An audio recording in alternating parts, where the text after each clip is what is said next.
राहु और केतु जिनका राशि परिवर्तन 18 मई को हो चुका है। अब राहु की हमने बात की कि राहु के गोचर का कैसा प्रभाव रहेगा, लेकिन आज की इस वीडियो में मैं केतु के बारे में बात करने वाली हूं कि केतु के राशि परिवर्तन का प्रभाव अगले 1.5 वर्ष तक कैसा होने वाला है। जय माता दी दोस्तों, आप सभी का स्वागत है हमारे YouTube चैनल अमृता एस्ट्रो में।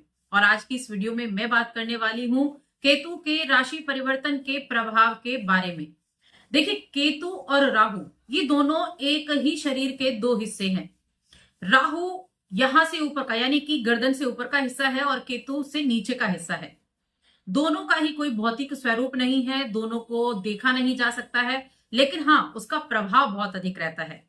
राहु की हम हमेशा बात करते हैं क्योंकि राहु भौतिक चीजों से जोड़ता है हमें। आज के युग में भौतिक चीजों को जो पाने की चाह है ना, वो राहु है, लेकिन हम यहाँ केतु की बात कर रहे हैं। केतु क्या है? जैसे राहु भौतिक चीजों की तरफ आपको लेकर जाता है, वैसे केतु आपको भौतिक चीजों से अलगाव दिखाता है। ये जो ग्रह है ना, ये इंसान को अंदर से सोचने पर मजबूर करता है। जैसे केतु बाहरी दुनिया के लिए व्यक्ति को मजबूर करता है सब कुछ पाने के लिए। दोनों में बहुत अंतर है, बहुत अधिक अंतर है। देखिए, राहु के पास यहां से ऊपर का हिस्सा यानी कि सोच बहुत ज्यादा है, और केतु के पास नीचे का हिस्सा है यानी कि वो जोशीला बहुत है, चलने फिरने वाला बहुत है, लेकिन दिमाग नहीं है उसके पास। वो सोचेगा नहीं, वो बहुत अधिक सोच विचार नहीं करेगा। लेकिन हाँ, केतु क्या है? मंगल का छाया ग्रह है, तो उसी के हिसाब से मंगल जैसे जोश दिखाता है, तीव्रता दिखाता है, वैसे ही केतु भी जोशीला है, तीव्रता दिखाने वाला है, लेकिन अध्यात्म में रुचि रखने वाला भी है। इसीलिए केतु को मोक्ष का कारक कहा गया है, पूर्व जन्मों का कारक कहा गया है, पितरों का कारक कहा गया है। अब देखिए, केतु के बारे में आपने और भी बहुत सारी चीजें सुनी होंगी कि केतु क्या करता है? डिटैचमेंट दिखाता है। जिस घर में केतु होगा, उस घर से जुड़ी हुई चीजों के साथ पहले तो उन चीजों से वो जुड़ेगा अच्छे से, उसके बाद वो उनसे डिटैच कराएगा। यानी कि केतु अलगाव भी दिखाता है और केतु कट भी दिखाता है।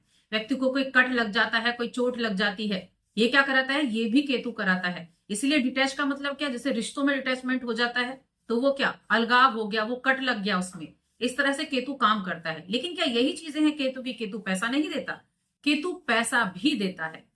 जैसे राहु जो पैसा देता है वो बहुत समय तक नहीं रहता, वो बनाता है और बिगाड़ भी देता है जल्दी ही। लेकिन जब केतु पैसा देता है, जब केतु धन देता है, तो केतु का धन स्थिर होता है, लंबे समय तक चलने वाला होता है, क्योंकि वो धीरे काम करेगा, वो चीजों को अच्छे से लेकर जाएगा। तो आज की इस वीडियो में मैं मेष राशि और वृषभ राशि के जातकों के जीवन में किस तरह से केतु का प्रभाव अगले 1.5 वर्ष तक रहेगा, इसके बारे में बात करूंगी। तो आगे बढ़ने से पहले बस छोटा सा निवेदन है, चैनल पर पहली बार आए हैं और अभी तक चैनल को सब्सक्राइब नहीं किया है तो जरूर कर लें। अब देखिए, केतु और राहु दोनों 18 महीने एक राशि में रहते हैं, उसके बाद राशि बदल लेते हैं। अभी जो 18 महीने से केतु थे वो कन्या राशि में चल रहे थे, बुध की राशि में। और अब ये जो गोचर है ना 18 मई को, ये हुआ है सूर्य की राशि सिंह राशि में। क्योंकि केतु हमेशा उल्टी चाल चलते हैं। जैसे सारे जो प्लैनेट हैं वो आगे की तरफ चलते दिखाई देंगे, लेकिन केतु पीछे की तरफ चलेगा, राहु भी पीछे की तरफ चलता है। तो ये अब कहां गए? सूर्य की राशि में। अब देखिए, सूर्य क्या है? अग्नि तत्व की राशि है। जो सिंह राशि है वो अग्नि तत्व की राशि है। और सूर्य क्या है? सूर्य पिता के कारक है, सम्मान के कारक है। सूर्य की जो विशेषताएं हैं वो क्या होती है? प्रसिद्धि देना। तो अब केतु यहां आया है तो क्या करेगा? केतु भी तो प्रसिद्धि दिलाएगा, लेकिन कैसी? अच्छी चीजों में या बुरी चीजों में? क्योंकि केतु तो रहस्यमयी प्लैनेट है। हम इन दोनों को रहस्यमयी प्लैनेट कहते हैं, जो देते हैं अचानक से देते हैं, अचानक से चीजें कर देते हैं, इसीलिए तो रहस्यमयी है। ये वो रहस्य है, अगर बीमारी हो जाए, केतु अगर खराब हो और बीमारी हो जाए तो उस बीमारी का पता ही नहीं लगेगा। बस आप बीमार हैं, आपने पूरे टेस्ट करा लिए हैं, लेकिन आपको रिपोर्ट में कुछ नहीं आने वाला है अगर केतु खराब हो। तो ये वही रहस्य है। तो प्रसिद्धि तो देगा, लेकिन अच्छी चीजों में या बुरी चीजों में ये जानना बहुत जरूरी है। साथ में सिंह राशि जो है वो क्या करती है? देखिए, सिंह राशि में बहुत ज्यादा एग्रेशन भी देखा गया है, क्योंकि ये सूर्य की राशि है, तो कहीं ना कहीं ये थोड़ा एग्रेशन भी लेकर आएगा। तो हम यहाँ राशि वाइज बात करेंगे कि किस राशि के लिए कैसा है। तो सबसे पहले मैं मेष राशि की बात करूंगी, उसके बाद मैं वृषभ राशि की बात करूंगी। मेष राशि मंगल की राशि है, मंगल के छाया ग्रह ही केतु है, और मेष राशि के जातकों के लिए ये जो केतु का गोचर है ये पंचम भाव में होगा, सिंह राशि में। देखिए, पंचम भाव पूर्व जन्म के कर्मों का भाव कहा गया है और केतु पूर्व जन्मों के ही भावों का परिणाम होता है। पूर्व जन्म के आपके काम दिखाता है, पूर्व जन्म के आपकी पहचान दिखाता है। तो ये एक गोचर बड़ा महत्वपूर्ण है मेष राशि के जातकों के लिए। अब पंचम भाव शिक्षा का भी है, पंचम भाव बुद्धि का भी है, मति का, पंचम भाव प्रेम का भी है और पूर्व जन्मों का तो है ही। तो अब यह क्या होगा? तो देखिए, सबसे पहली चीज तो मैं कहूंगी मेष राशि के जातकों के लिए कि मेष राशि के जातकों के लिए इस समय अवधि में कुछ लीक से हटकर काम करने का समय है। क्योंकि देखिए, मैंने क्या कहा था, केतु के पास सोचने के लिए दिमाग नहीं है लेकिन चलने के लिए पैर बहुत ज्यादा है। तो इस अवधि में क्या करेंगे? काम तो आप करेंगे, काम तो आपके लिए होगा पंचम भाव में। जैसे शेयर मार्केट हो गया, निवेश हो गया, वहां से आपको लाभ तो मिलेगा, लेकिन जो इन्वेस्टमेंट है ना वो सोच समझ कर करना है, पूरी तरह से हर एक चीज का आकलन कर। तो केतु के गोचर से आपको शेयर मार्केट में लाभ होगा, बस सावधानी पूर्वक थोड़ा इन्वेस्टमेंट आपको करना होगा। इसके अलावा आपकी कुंडली देखें तो इस अवधि में आपके लिए ये जानना भी बहुत जरूरी है कि आप किस चीज में रुचि रखते हैं। ये बुद्धि का भाव कहा गया है, बुद्धि का यानी मति का भाव कहा गया है, पंचम भाव। तो आपकी जो रुचि है ना वो ऐसी रहस्यमय चीजों में हो सकती है। देखिए, ऑकल्ट साइंस में हो सकती है, रहस्यमय विद्या में आपकी रुचि हो सकती है, क्योंकि विद्या को भी आप प्राप्त करना चाहेंगे। और ये जो रुचि है इसके द्वारा आपको बहुत अच्छे अवसर भी मिल सकते हैं, क्योंकि ये समय जो है ना ये बदलाव का समय है। एक आप क्या करेंगे कि अपने जिस भी चीज को लेकर चलेंगे उसमें ज्यादा से ज्यादा शोध करना चाहेंगे आप। यानी कि अगर आप ऑकल्ट साइंस पर जाते हैं तो आप उसमें बहुत डीप तक जाना चाहेंगे, आप उसको शोध करना चाहेंगे, क्योंकि जब आप डीप तक पहुंचते हैं तभी तो आप पूरी तरह से आंतरिक ज्ञान प्राप्त कर पाते हैं। और केतु क्या है? आंतरिक ज्ञान प्राप्त करने का है। केतु का जो काम है वो आंतरिक ज्ञान प्राप्त करने का है। तो आपकी गहरी सोच होगी, प्राचीन चीजों में रुचि ले पाएंगे, आपकी आध्यात्मिक सोच बहुत अधिक बढ़ेगी। इससे आपको इनकम के सोर्सेज भी बनते दिखाई देंगे, नए अवसर भी आपको मिलते हुए दिखाई देंगे। स्टूडेंट्स के लिए मैं कहूं तो पंचम भाव शिक्षा का भी है, तो वहां उनको अपने ध्यान को एकाग्र करने में दिक्कतें हो सकती हैं, क्योंकि केतु कहीं ना कहीं डिटैचमेंट तो दिखाता ही है। तो डिटैचमेंट किन चीजों में दिखाएगा? शिक्षा में दिखाएगा, प्रेम जीवन में भी दिखाएगा। डिटैचमेंट कैसा? कि मन नहीं लग रहा है, क्योंकि बैठ तो सकते ही नहीं। राहु का काम है चीजों को ऑब्जर्व करके उनका अमल करना, केतु का काम है। केतु ज्यादा सोचेगा नहीं, केतु क्या करेगा? उसका चलना फिरने का काम है। इसीलिए पंचम भाव में व्यक्ति क्या करेगा, स्टूडेंट्स क्या करेंगे कि शिक्षा से मन हटेगा, इधर उधर चलना है, कि 2 मिनट बैठे नहीं कि तुरंत ही चला गया, भूख लगी तुरंत ही चला गया, इधर जाना है उधर जाना है, मन डाइवर्ट इधर हो गया उधर हो गया, लेकिन शिक्षा में एकाग्रता की कमी रहेगी। इसलिए उपाय बहुत जरूरी बनते हैं आपके लिए। ऐसा ही प्रेम जीवन में भी यहाँ रहने वाला है कि प्रेम जीवन में भी गलतफहमियां उत्पन्न हो सकती हैं, क्योंकि अपनी बुद्धि का इस्तेमाल केतु नहीं करेंगे। तो गलतफहमियां हो सकती हैं, किसी तीसरे व्यक्ति के आने से दिक्कतें हो सकती हैं। तो प्रेम जीवन में भी आपको सावधानी तो यहाँ रखनी होगी।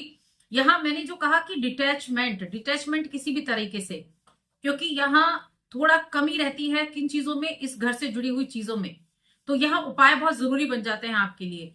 अपने रिश्ते को बेहतर बनाए रखने के लिए आपको खुलकर अपनी बातों का इस्तेमाल, अपने एक दूसरे की बातों को ध्यान देना होगा। एक अच्छा उपाय यही हो सकता है कि एक दूसरे के साथ ज्यादा संपर्क में रहें, खुलकर अपने विचारों को प्रस्तुत कर पाएं, एक दूसरे के साथ अपनी बातों को शेयर कर पाएं, तब जाकर आप चीजों को बारीकी से समझ सकते हैं। अब देखिए, केतु जो है ना, केतु को अगर आप देखें तो मंगल, जैसे मैंने बताया, तो अगर आप मेडिकल की पढ़ाई कर रहे हैं, देखिए डॉक्टर भी केतु बनाता है। ऐसा नहीं है कि केतु बहुत अच्छे परिणाम नहीं देता है, डॉक्टर भी व्यक्ति को केतु बनाएगा। तो अगर आप मेडिकल के फील्ड से जुड़े हुए हैं तो बहुत अच्छा रिजल्ट ना प्रसिद्धि पा सकते हैं उस काम में। अगर आप एक मेडिकल स्टूडेंट हैं तब आपके लिए बहुत अच्छा रहने वाला है। अगर आप प्रैक्टिस कर रहे हैं तो आपके लिए बहुत अच्छा रहने वाला है। अचानक से आपकी रुचियां चेंज हो सकती हैं, आपके जिन चीजों को आप पहले कर रहे थे उन चीजों से अलग हटके आप काम करना शुरू कर सकते हैं। ओवरऑल देखा जाए तो मेष राशि के जातकों के लिए केतु का ये गोचर अच्छा होने वाला है। बस थोड़ी सी सावधानी, थोड़ा सा सतर्कता और सावधानी जरूरी है। उपाय क्या कर सकते हैं? तो देखिए, भगवान गणेश की आराधना करना ये केतु का बहुत अच्छा उपाय होता है कि गणेश जी की आराधना करें। दूसरा, मंगलवार और शनिवार के दिन हनुमान चालीसा का पाठ आप कर लें, ये उपाय हो गया। अब मैं बात करूंगी वृषभ राशि के लोगों के लिए कि वृषभ राशि के लोगों के लिए ये केतु का गोचर कैसा रहेगा। तो देखिए, वृषभ राशि की जहां तक बात है तो आपके लिए चौथे घर में केतु का राशि परिवर्तन होने वाला है। चौथा घर माता का है, चौथा घर सुख सुविधाओं का है, लग्जरी चीजों का है, चौथा घर रियल एस्टेट का है। और जहां मैंने बताया था कि केतु क्या है, डिटैचमेंट है। सबसे पहले तो माता के साथ आपका प्रेम तो बहुत रहेगा, लेकिन कहीं ना कहीं सर्कमस्टांसेस ऐसे बन सकते हैं कि उनसे दूर जाकर आपको रहना पड़ जाए। डिटैचमेंट दिखाएगा ना, तो थोड़ा सा अलगाव की स्थिति लेकर आता है। तो आप अपने घर में परिवर्तन इस समय अवधि में कर सकते हैं। थोड़ा सा मन में अशांति का भाव भी रहेगा। ये जो चौथा भाव है चंद्रमा का भाव है, और चंद्रमा के दो बिंदु ही राहु केतु हैं, एक राहु का और एक बिंदु केतु का। तो यहां थोड़ा सा मानसिक अशांति आपके जीवन में रह सकती है अगर केतु की पोजीशन आपकी जन्म पत्रिका में अच्छी नहीं है। तो इसका जो सीधा असर है वो कहां पड़ेगा, कार्य क्षेत्र पर भी पड़ेगा, क्योंकि चौथे भाव से सीधी दृष्टि कहां रहेगी, आपके करियर के हाउस पर भी रहेगी। तो इसीलिए ये आपको थोड़ा सा प्रॉब्लम दे सकता है अगर केतु की स्थिति कुंडली में अच्छी नहीं है। तो प्रोफेशनल जिम्मेदारियां जो हैं उनको आप संतुलित तरीके से निभाने की हर संभव कोशिश भी करेंगे, और आप कोशिश करेंगे कि आपके काम पर उसका नकारात्मक प्रभाव ना पड़े। लेकिन कहते हैं ना कि जो नेचर होता है उससे वो नहीं बदल सकता। नेचर जिस प्लेनेट का जैसा है उससे वो थोड़ा बहुत तो प्रभाव आपको देगा ही देगा। बस आपको धैर्य रखना है, आत्मविश्वास बनाकर आपको रखना है। जितना कॉन्फिडेंट रहेंगे, जितना पेशेंस आप रखेंगे, उतना ज्यादा अच्छा रहेगा। और तभी आपके लिए चीजें लाभकारी भी रह सकती हैं चौथे भाव में जो केतु का गोचर है। परिवार के सदस्यों के साथ बॉन्ड को अच्छा बनाकर चलें, एकाग्रता को बनाकर चलें, विचारों में मतभेद ना हो इसका ध्यान रखें। ऐसे में आपको संयम से और समझदारी से काम लेना है। तो मैं कहूंगी वृषभ राशि के जातकों के लिए बहुत अच्छा तो नहीं है इसका केतु का गोचर, क्योंकि ये आपके लिए मन में अशांति भी लेकर आएगा, माता से अलगाव भी लेकर आएगा, और ये परिवार का भाव भी होता है तो परिवार के साथ थोड़ी सी मतभेद की स्थिति भी हो सकती है अगर केतु का आपके कुंडली में पोजीशन अच्छी नहीं है। अगर केतु की कुंडली में पोजीशन अच्छी है तो थोड़ा बहुत ही इसका आपको रिजल्ट देखने को मिलेगा। तो देखिए, मानसिक स्थिरता सबसे ज्यादा जरूरी होती है कि मानसिक स्थिरता आपके जीवन में होनी चाहिए। इसके लिए थोड़ा मेडिटेशन कर सकते हैं। एक चांदी की एक रिंग आप धारण कर सकते हैं अपनी पॉकेट में, चांदी की एक चोकोर आप एक टुकड़ा रख सकते हैं। इससे केतु भी शांत होता है, चंद्रमा भी शांत होते हैं।